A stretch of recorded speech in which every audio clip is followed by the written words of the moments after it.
elders from all over this part of Nyanza. When amue which side of history he wants to be in. Kama anataka kuungana na William Ruto kufinya wa Kenya, anataka kuungana na yeye kuendelea kuharibu nchi, hilo litakuwa ni jukumu lake. If that's the way anataka legacy yake iishe, it's up to him. Is Raila Odinga regretting his union with William Ruto? Yes. For months now, Raila Odinga has basked in the privileges that come with aligning himself with President William Ruto. But behind the curtains, the price tag on this political transaction has ballooned into something even he can no longer afford to ignore. Sasa tunasikia anataka kupeana mwelekeo. Raila, wewe pea Mama Aida mwelekeo. Sisi hatutaki mwelekeo yako. We don't need. Sasa tunajua mwelekeo 2027 ya kung'oa William Samoei Arap Ruto. Mwelekeo gani Raila Odinga atakuja kutupea? The once revered opposition stalwart, the enigma of Kenyan politics, is now grappling with the fallout of his unexpected alliance, a decision that has not only eroded his standing among Kenyans, but also left his party teetering on the edge of chaos. Ana nafasi kutoka kwa ODM, join Gachagua, tukutane 2027 tupigane. For decades, Raila Odinga's name was synonymous with the resistance, reform, and revolution. He was the ultimate symbol of opposition, the political gladiator who took on oppressive regimes. But now, his name no longer sparks excitement, it provokes outrage. His supporters, once ready to march through fire for him, are now leading protest against him. Why? Because Raila threw in his lot with Ruto, a man many believe is the architect of Kenya's economic turmoil and the most unpopular president in recent history. That kind of hatred I've never witnessed, but I understand it's a hatred that is transferred from Ruto. It is a hatred that was championed towards Ruto. His once loyal base sees this as the ultimate betrayal, and the backlash has been swift and brutal. Not any other time in history have I ever observed, witnessed, seen, and encountered such hatred and venom against Raila than now. I've never witnessed at a time when Kenyans can hate Baba so bitterly to a point that they don't even want him to win anything, including the chairman of not even AU. They don't want even him to even the chairman of Ketrolip. They'll not even want Raila to win that seat. This growing resentment was on full display during Raila's bid for the African Union Commission AUC chairmanship. Rather than rallying behind their long-time hero, Kenyans actively rooted for his failure. And when he lost, the country erupted in celebration. Mi kuanguka kwa baba kumenifurahisha sana. Juu nilikuwa najiuliza kwani huku hakukuwa na mwana youth Kenya ingesimamisha imsupport juu huyu mzee miaka yake imeenda sana. Na sisi tuko na furaha juu huko ni kama alikuwa ameenda. That is how far the mighty have fallen. The hostility has reached such alarming levels that even Raila's close allies have resorted to publicly lecturing Kenyans, urging them to be grateful for his sacrifices. Mr. Speaker, how unpatriotic can some Kenyans be that they fought the Right Honorable Prime Minister for 1 year he has been campaigning, and after losing, they celebrated. We shall revisit that, I can assure you. But here is the question. Would Raila have lost the AUC race if he hadn't embraced Ruto? Or was this rejection a referendum on his political choices? The government buggered it. By the way, had President William Ruto kept off that campaign, Raila would have been elected. All right. The minute he made, people hate projects. Not just here in the country, but even in Africa and the world. Raila Odinga was perceived to be a William Ruto project to take him to the AU to sort out his political problems in Kenya. And therefore, many African presidents had a problem with that, from what we gather. They said, we don't want William Ruto to dump Raila in AU to sort out his problems at home. So many people had a problem with that. ODM ODM. If there is one thing Raila could always count on, it was the unity of his ODM party. Those days are gone. Today, ODM is fractured, with members at each other's throats over their stance on Ruto. ODM, as ODM, I'm telling you, and I've said because it on this show, and I've said it on this show, Trevor, my position is, even if ODM supports Ruto, Ruto will still lose. Some have chosen to toe the line, embracing the government, while others remain fiercely opposed and willing to stomach the idea of standing alongside a man they once campaigned against. Tunaangalia simu, tukaona kuna pande za hii nchi ambayo watu wanashangilia, wanacheka, wanabeba miguu juu, wanapiga makofi. Tukasema sawa tu. Tumeona marafiki wetu ni kina nani na ipo siku. The cracks have widened to the point where ODM leaders are now calling press conferences to attack each other.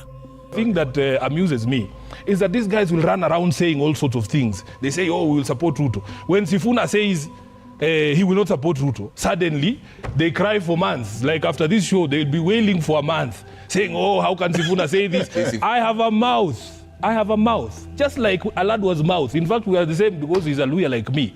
Aladwa can say things because he has the democratic freedom to say those things. If he has decided that he's going to vote for Ruto in 2027, that is up to Aladwa. He knows what he's getting out of there. But I cannot, for heaven's sake, reconcile my conscience to support a regime that is killing our people, a regime that has destroyed lives, a regime that has destroyed the economy, destroyed the livelihoods of Kenyans. Ana nafasi kutoka kwa ODM, join Gachagua, tukutane 2027 tupigane. What was once a well-oiled political machine is now a battleground of conflicting loyalties. And the mastermind behind this division, if you ask former Deputy President Rigathi Gachagua, he'll tell you it is all part of Ruto's grand strategy. By the president to divide ODM. And you know, one time I asked him, when we were pushing Baba to go to African Union, and we were talking. We were not good friends, but we were talking. We would have a conversation. And I asked him, this Raila thing you are pushing, what's the head game? He said, fine, we want this Mzee to go to AU so that I can take over his block. I said, how will you take it up? He said, let's the ODM, I'll finish it, I'll destroy it, I'll take it over. According to Gachagua, Ruto's goal was never just to work with Raila Odinga. It was to infiltrate and dismantle ODM from within. The reasoning? A weak and divided opposition means an easier path to re-election in 2027. And by the looks of things, Ruto's plan is working. I'm listening to Ruto people saying that he'll support Ruto. I'm listening to some ODM people whom the president has paid. And the president is very good in dividing people. And let me tell the ODM people, the same way he tried to divide the mountain, he's going to divide ODM. And you can see already some ODM characters who are being paid are already dividing ODM. You can find there is one section in ODM that is supporting William Ruto. There is another one of Akina, Sifuna, Orengo, Anyang, who are talking a different language. I see very serious attempt by the president to divide ODM. With his AUC bid in ruins, his party in disarray, and his political brand tarnished, Raila Odinga finds himself at a crossroads. Does he continue backing Ruto even as the president's popularity plummets? Or does he attempt a grand political comeback, hoping Kenyans will forgive and forget? Sisi hatumwelewi Raila Odinga, na nimesema juzi nilikuwa na interview. Hatujui vile anataka. Na tunangojea atoe msimamo ndio tujue vile tutakaa na yeye. Kama ataamua kuchafua legacy yake ya miaka hii yote na kuunga Rais William Ruto mkono, hiyo ni haki yake. Na sisi hatuwezi mzuia. Lakini hiyo haina shida yoyote. Kwa sababu zile kura alikuwa nazo, ndani yake iko kura mingi sana ya Kalonzo Musyoka. Hiyo itakuwa imeondoka. Pale Kisii imeondoka. Pale kwa mlima alikuwa na kura 1.1 imeondoka. Kwa hivyo hakuna kitu kubwa sana atapelekea Rais William Ruto. Number 2, huyu Rais William Ruto amewachwa na kila mtu. Kanisa ambayo ziliunga yeye mkono zimemuondokea. Watu ya mlima tuliunga yeye mkono 3.5 milioni tumeondoka. Watu wako na payslip, hao wafanyikazi wote wakiwemo nyinyi wanalalamika sana. Kila mtu ya payslip, na payslip holders ni karibu 3.5 milioni wamemuondokea rais. Hii watoto wetu wa Gen Z ambayo watachukua kura karibu 9 milioni hawako na yeye. Hata Raila akimuunga yeye mkono tutamshinda. Mimi nataka nikwambie, itakuwa ni vile Raila ataamua. Kama ataamua akisimame na upande wa Kenya, atakuja tuketi tuulizane atachezea wapi, ni wapi anaweza shika namba katika timu hii. Tuone mzee wetu ako na credentials yake, tunaweza fanya kazi na yeye akitaka. Kama atataka kuenda kumsaidia William Ruto ambaye amewachwa na kila mtu, ni haki yake, na sisi hatushughuliki.